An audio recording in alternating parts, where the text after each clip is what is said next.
Oh dioses de la noche, oh dioses de las tinieblas, del incesto y del crimen, de la melancolía, del suicidio.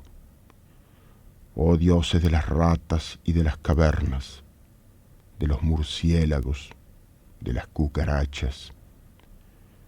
Oh violentos, inescrutables dioses del sueño y de la muerte. ¿Cuándo empezó esto que ahora va a terminar con mi asesinato? Esta feroz lucidez que ahora tengo es como un faro y puedo arrojar un intensísimo haz hacia vastas regiones de mi memoria. Veo caras, ratas en un granero, calles de Buenos Aires o de Argel, prostitutas y marineros. Muevo el haz y veo cosas más lejanas, una fuente en la estancia, una bochornosa siesta, pájaros y ojos que pincho con un clavo. Tal vez ahí, pero quién sabe. Puede ser mucho más atrás, en épocas que ahora no recuerdo, en periodos remotísimos de mi primera infancia. No sé. ¿Qué importa además? Recuerdo perfectamente, en cambio, los comienzos de mi investigación sistemática. La otra, la inconsciente, acaso la más profunda, ¿cómo puedo saberlo? Fue un día de verano del año 1947, al pasar frente a la Plaza Mayo, por la calle San Martín, en la vereda de la municipalidad. Yo venía abstraído, cuando de pronto oí una campanilla como de alguien que quisiera despertarme de un sueño milenario. Yo caminaba mientras oía la campanilla que intentaba penetrar en los estratos más profundos de mi conciencia.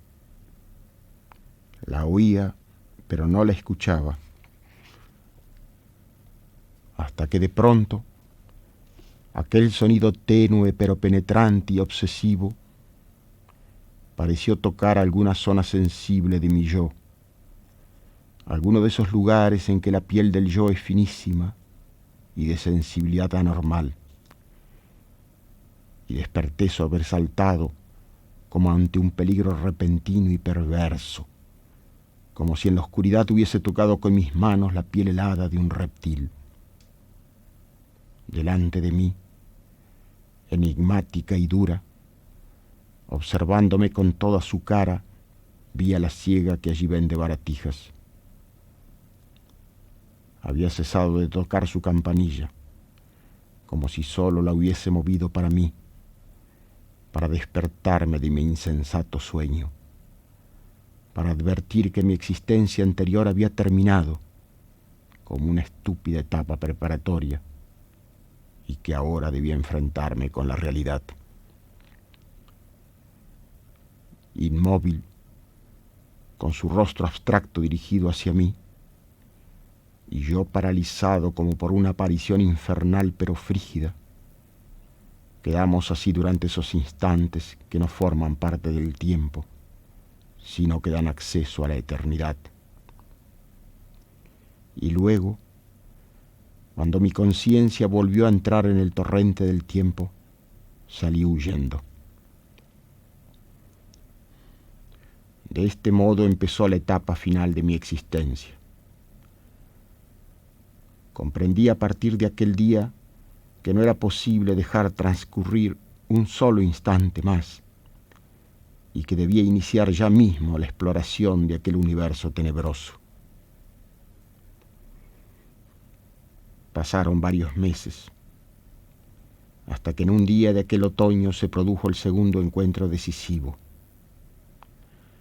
Yo estaba en plena investigación, pero mi trabajo estaba retrasado por una inexplicable abulia, que ahora pienso era seguramente una forma falaz del pavor a lo desconocido. Vigilaba y estudiaba a los ciegos, sin embargo. Me había preocupado siempre y en varias ocasiones tuve discusiones sobre su origen, jerarquía, manera de vivir y condición zoológica. Apenas comenzaba por aquel entonces a esbozar mi hipótesis de la piel fría, y ya había sido insultado por carta y de viva voz por miembro de las sociedades vinculadas con el mundo de los ciegos. Y con esa eficacia, rapidez y misteriosa información que siempre tienen las logias y sectas secretas. Esas logias y sectas que están invisiblemente difundidas entre los hombres y sin que uno lo sepa y ni siquiera llegue a sospecharlo, nos vigilan permanentemente, nos persiguen, deciden nuestro destino, nuestro fracaso y hasta nuestra muerte. Cosa que en grado sumo pasa con la secta de los ciegos, que para mayor desgracia de los inadvertidos tiene a su servicio hombres y mujeres normales, en parte engañados por la organización, en parte como consecuencia de una propaganda sensiblera y demagógica, y en fin, en buena medida, por temor a los castigos físicos y metafísicos que se murmura reciben los que se atreven a indagar en sus secretos.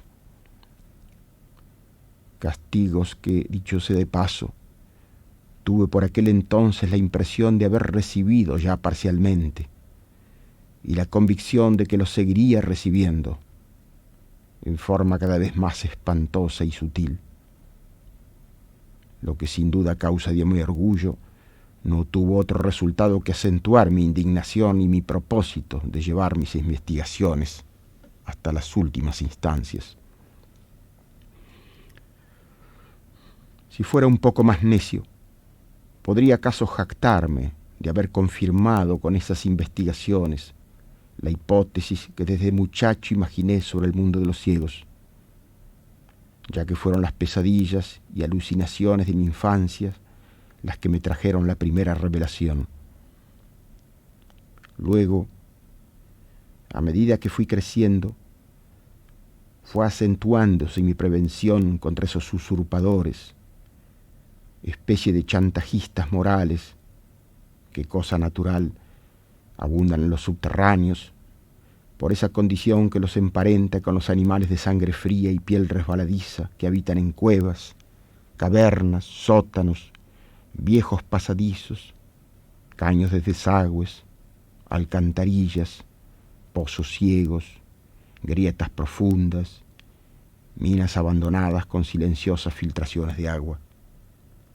Y algunos, los más poderosos, en enormes cuevas subterráneas, a veces a centenares de metros de profundidad, como se puede deducir de informes equívocos y reticentes de espeleólogos y buscadores de tesoros, lo suficientemente claros, sin embargo, para quienes conocen las amenazas que pesan sobre los que intentan violar el gran secreto. Antes, cuando yo era más joven y menos desconfiado, aunque estaba convencido de mi teoría, me resistía a verificarla y hasta a enunciarla, porque esos prejuicios sentimentales, que son la demagogia de las emociones, me impedían atravesar las defensas levantadas por la secta, tanto más impenetrables cuanto más sutiles e invisibles, hechas de consignas aprendidas en las escuelas y en los periódicos, respetadas por el gobierno y la policía, propagadas por las instituciones de beneficencias, las señoras y los maestros. Defensas que impiden llegar hasta esos tenebrosos suburbios donde los lugares comunes empiezan a relear más y más y en los que empieza a sospecharse la verdad. Muchos años tuvieron que transcurrir para que pudiera sobrepasar las defensas exteriores. Y así, paulatinamente, con una fuerza tan grande y paradojal, como la que en las pesadillas nos hace marchar hacia el horror, fui penetrando en las regiones prohibidas donde empieza a reinar la oscuridad metafísica, vislumbrando aquí y allá, al comienzo indistintamente, como fugitivos y equívocos fantasmas, luego con mayor y aterradora precisión, todo un mundo de seres abominables.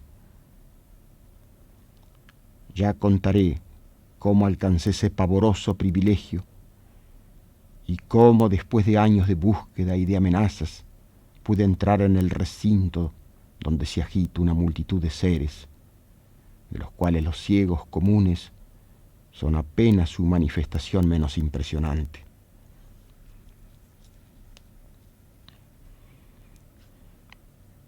Recuerdo muy bien aquel 14 de junio, día frígido y lluvioso. Vigilaba el comportamiento de un ciego que trabaja en el subterráneo a Palermo. Un hombre más bien bajo y sólido, morocho, sumamente vigoroso y muy mal educado. Un hombre que recorre los coches con una violencia apenas contenida, ofreciendo ballenitas entre una compacta masa de gente aplastada. En medio de esa multitud, el ciego avanza violenta y rencorosamente, con una mano extendida donde recibe los tributos que con sagrado recelo les ofrecen los infelices oficinistas, mientras en la otra mano guarda las ballenitas simbólicas. Pues es imposible que nadie pueda vivir de la venta real de esas varillitas, ya que alguien puede necesitar un par de ballenitas por año y hasta por mes, pero nadie, ni loco ni millonario, puede comprar una docena por día. De modo que, como es lógico, y todo el mundo así lo comprende, las ballenitas son meramente simbólicas, algo así como la enseña del ciego, una suerte de patente de corso que los distingue del resto de los mortales, además de su célebre bastón blanco. Vigilaba, pues, la marcha de los acontecimientos, dispuesto a seguir a ese individuo hasta el fin para confirmar de una vez por todas mi teoría. Hice innumerables viajes entre Plaza Mayo y Palermo, tratando de disimular mi presencia en las terminales, porque temía despertar sospechas de la secta y ser denunciado como punguista o cualquier otra idiotez semejante en momentos en que mis días eran de un valor incalculable. Con ciertas precauciones, pues, me mantuve en estrecho contacto con el ciego, y cuando por fin realizamos el último viaje de la 1:30, precisamente aquel 14 de junio, me dispuse a seguir al hombre hasta su guarida. En la terminal de Plaza de Mayo, antes de que el tren hiciera su último viaje hasta Palermo, el ciego descendió y se encaminó hacia la salida que da a la calle San Martín. Empezamos a caminar por esa calle hacia Cangallo. En esa esquina dobló hacia el Bajo. Tuve que extremar mis precauciones, pues en la noche invernal y solitaria no había más transeúntes que el ciego y yo, o casi. De modo que los seguí a prudente distancia, teniendo en cuenta el oído que tienen y el instinto que les advierte cualquier peligro que aceche sus secretos. El silencio y la soledad tenían esa impresionante vigencia que tienen siempre de noche en el barrio de los bancos.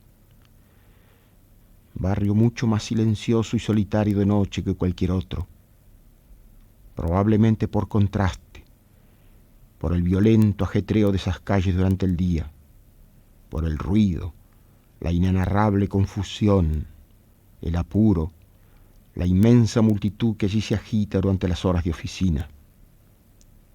Pero también, casi con certeza, por la soledad sagrada que reina en esos lugares cuando el dinero descansa.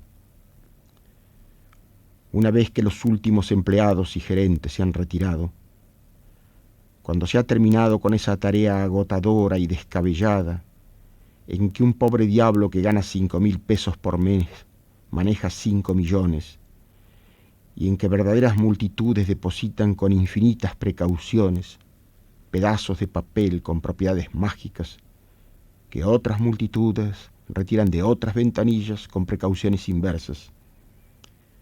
Proceso todo fantasmal y mágico, pues aunque ellos, los creyentes, se creen personas realistas y prácticas, aceptan ese papelucho sucio, donde con mucha atención se puede descifrar una especie de promesa absurda, en virtud de la cual un señor que ni siquiera firma con su propia mano se compromete en nombre del Estado a dar no sé qué cosa al creyente a cambio del papelucho.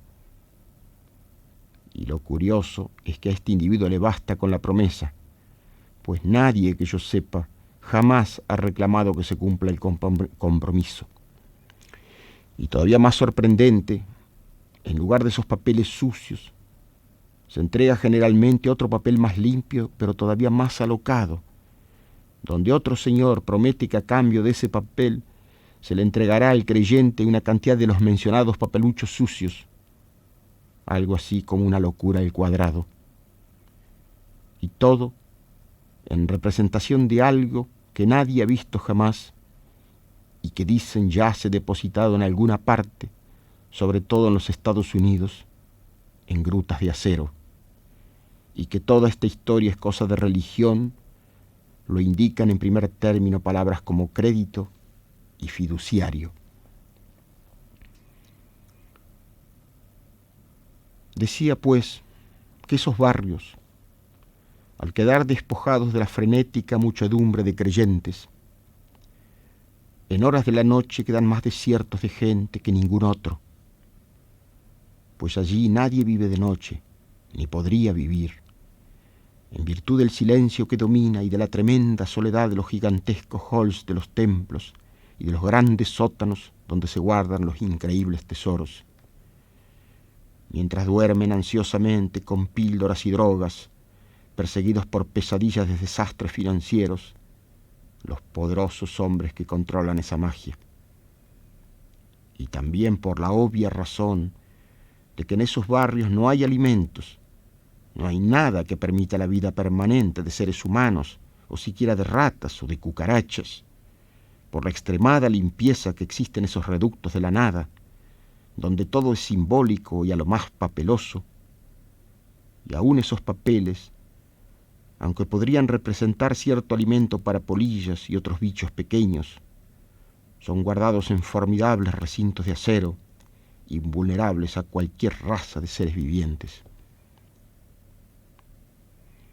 En medio, pues, del silencio total que impera en el barrio de los bancos, seguía el ciego por Cangallo hacia el bajo. Sus pasos resonaban apagadamente e iban tomando cada instante una personalidad más secreta y perversa.